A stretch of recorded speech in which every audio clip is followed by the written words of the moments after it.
Montajes Pedro Castellano renueva su tienda ofreciendo un nuevo catálogo con grandes novedades, como las ventanas con rotura de puente térmico, toldos, mosquiteras y todo lo necesario para tu hogar. Solicita tu presupuesto gratuito. Ofrecemos financiación y los mejores precios de fábrica. Te esperamos en Vía del Esport número 43, Sant Andreu de la Barca.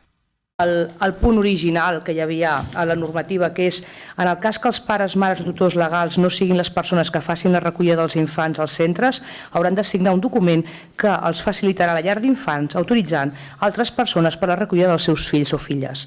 Els nens i nenes menors de 16 anys no estan autoritzats per endur-se els infants de les llars d'infants.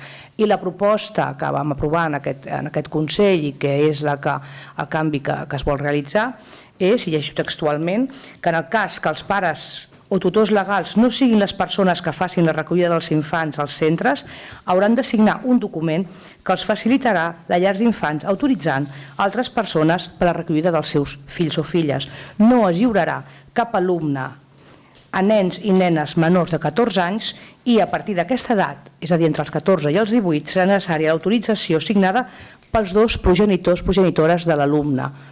Val a dir que aquesta modificació és una modificació que es va parlar i que es va aprovar al Consell Escolar de les Llars d'Infants i que evidentment nosaltres vam fer la consulta a Inspecció Educativa al Departament d'Educació per tal de seguir la normativa que es fa als centres com les llars d'infants que tenim a Martorell i per tant el que avui portem és l'aprovació d'aquestes dues modificacions com he dit aprovades als Consells i que portem avui aquí. Gràcies.